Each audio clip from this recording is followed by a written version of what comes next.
This week in MXA, presented by O'Neill, we are interviewing Julien Beaumer, the only factory Red Bull KTM 250 rider on the team. Julian has been a little bit under the radar lately. We just did interviews with Aaron Plessinger, Eli Tomac, and their new guy, Jorge Prado. But now let's hear from Julien Beaumer and see how his recovery is going after a tough end of the 2025 season. Julien Beaumer, we're here, little speed dating action. We're in a KTM office. So a little different interview setting than normal for us, but Charlotte SMX qualifying crash, which some people might not even know because if you're not watching qualifying, you didn't see it maybe if it wasn't on live TV. I don't think they've ever even shown it. No. It was a pretty gnarly wreck. Yeah.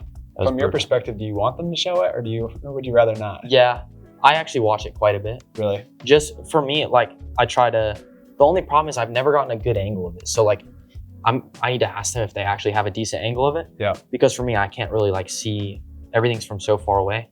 And I want to like slow it down, see the way the bike works, what I could have done to avoid it. So I think there's a lot of things that I would like to still know about the crash and kind of look at, but obviously we have data and we looked a lot on things that could have possibly changed, but you never know. So that was a burst fracture to the L3 L3, vertebrae? Yeah. So I completely destroyed all three columns, obliterated L3, was pretty much destroyed. So gnarly. And then L2 and 4 have fractures, but nothing. And then rods and a couple screws? Yeah, I got 2 rods and 8 screws from L1 through 5.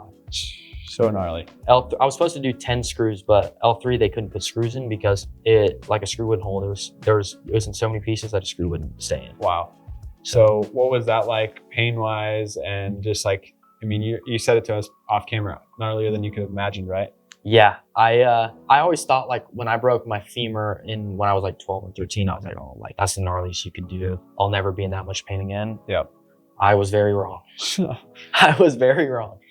I remember laying in the hospital bed and when I broke my femur, like, yeah, okay, like you give me painkillers, whatever. It was like constant, like they'd give you morphine, I swear. You'd feel the morphine go through your body. When it's going through your body, like the pain goes away. 30 seconds later, right back. Gnarly. And they're like, we can't give you any more for like another 20 minutes. Wow. I'm like, no, I need more. That's crazy. This is not good. That's crazy. Yeah, it was brutal. Yeah, when you're wearing a brace, but you're kind of moving around seemingly okay now, right? Yeah, I'm moving really well. I really the brace for me now and for the doctors as well is kind of a caution thing. Like when I'm at home, I don't wear it like all the time. Yep. It's mainly just when I get out of the house or in the car and things like that. You never know what can happen. So gotcha. For me, I'm in it for another month. So December I get it off and then we move from there. But thankfully I'm in a really good spot. Dr. G's been killing it with my therapy. So nice. What kind of therapy can you do for a back? At the moment, obviously I'm still not allowed to twist or bend or anything like that. So I'm really in just massage. They have a bunch of machines at his office. Hyperbaric chamber, things like that, just to really try and maximize the flow we get through the muscles and the bones. So G works on it quite a bit. They've killed it. G and T, they kill on tissue work and nice. All that. And then now, finally, I've been begging for it for too long now, but G last week finally let me start doing some core work. So nice. That's a bonus. Can you do anything with your legs or arms or not much? Actually, yeah.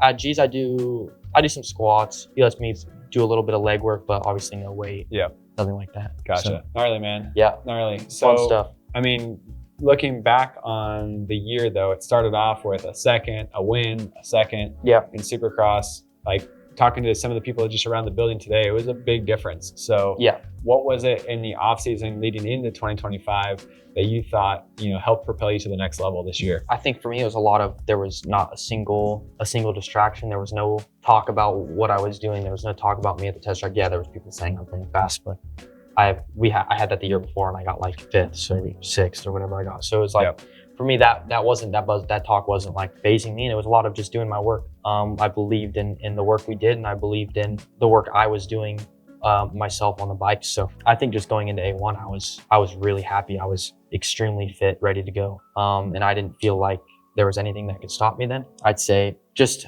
not necessarily the spotlight being on me, but the outside, like the Instagram stuff. You get to a point like during the off season, I wasn't on Instagram very much. I was just focusing on training, doing my work. And then when you get into mode, and especially with the battle I was in, I felt like it reverted a lot to social media. Yeah. And then like I'll be middle of a bike ride checking my phone like, oh, should I post this or should I do this? And then I think I just got a little bit derailed from the job and more like, oh, what should I do on Instagram today? What should I like post? Yeah. And that kind of took me a little bit away from my work on Saturday. Yeah. And I think that was the biggest thing that I struggled with this year, was trying to separate the media from my racing. And I think now I've got it under control. I don't have Instagram on my phone. I just try to separate that completely to where that's not even a problem. So it's quite the distraction, but it's hard. Instagram is like it's a neutral thing that can be good and it can be bad, right? And obviously it's been great for your career because people find out who you are, they get to know who you are, they become a fan of you, and get to see you banter with Hayden and some of the other riders, like brings excitement to the sport too, right? So it's good, pros and cons to it. Yeah, that's why you hire people to do it for you. Yeah, that's fair. That's fair. That's fair. Well, I like it, Julian. Number 13 is some people are superstitious. I personally am not at all. No. I'm guessing you're not either, right? Nope. So how does it feel to rock the number 13? What was the thought process? Was there anybody telling you not to, or everyone? Really? Everyone, don't do it. It's unlucky number, all this stuff. Yeah. For me, it was the biggest thing for me is my dad's dad was born May 13th and I was born May 12th. So for me, it was he passed away during COVID, and for me, it was when I got the opportunity, I was like, yeah, I'm doing it. There's no reason I shouldn't. So for me, it was very, very important for me when I got the opportunity to do it. And yeah, I'm not worried. That's cool. I'm excited to run it. Yeah. And I'm ready to go. That's cool. What about the new guys on the team? So you mentioned earlier today that you became friends with Jorge Prado. Yeah. Then you have Aaron to look up to, but then you also have Eli joining the team. So you got, you're the only 250 guy now. And then you have 3 completely different personalities. I think obviously I've grown extremely close with Jorge. We hang out quite a bit. I go to the track, watch the guys ride. So nice. No, I've enjoyed getting to know him and really enjoying my time while I'm hurt, just to grow closer with the guys. And I think try to create a team that's extremely strong, not just like physically and the guys are good riders, but have a good team structure. So for me, I think that's pretty important. And I've enjoyed that time, and obviously bringing Eli on. He's formerly known as Beast Mode, so I still go back and watch. I don't know, it's one of those Hangtown motos. Hangtown, where he dropped like a minute. 2015, he dropped like a minute. So gnarly. Yeah. Still don't get it. Unreal. So I think just having him on our team and his experience, all that is incredible for us. And I think we have an extremely good and strong team. So I imagine today was the first time watching Eli ride, right? Yeah. Yeah, what was that like? Good. He looked good, he looks good on the bike. Yeah.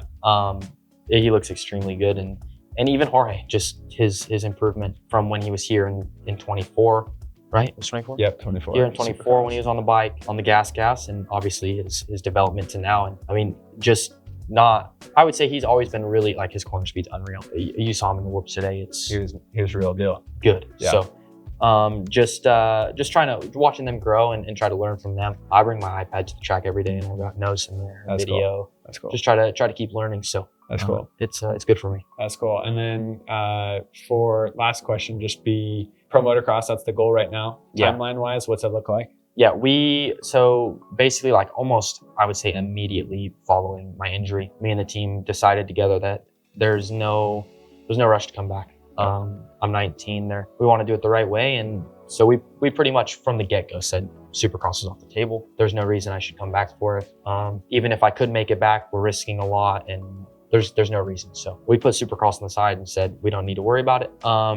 And I think the biggest thing for me is, the plans to come back for outdoors. Hopefully, if everything goes right and everything goes well, I'll have at least, I would say, two and a half months on the bike leading into Paulus. So nice. I think that's really important for me. I think to one, improve physically, mentally, and just improve my skills outdoors. Yeah. Obviously, I have one of the best to ever do it outdoors, and Jorge's an extremely technical, savvy rider. So for me, it's nice to have those guys, and I think to really help me get better outdoors and learn a lot outdoors. So that's cool. I'm excited for that chapter. Nice. Well, Julian Beaumer, thanks for your time. Good luck in the recovery, and we'll see you soon. Thank you, guys. Sweet. So great to hear that Julien Beaumer is planning on being back to riding for the pro motocross season. Although he is the only rider on 250s for Red Bull KTM, he's not the only rider for the Austrian brands. Husqvarna this year for Rockstar Husky has Ryder D Francisco, Daxton Bennick, a new rider, and also Casey Cochran. So Ryder D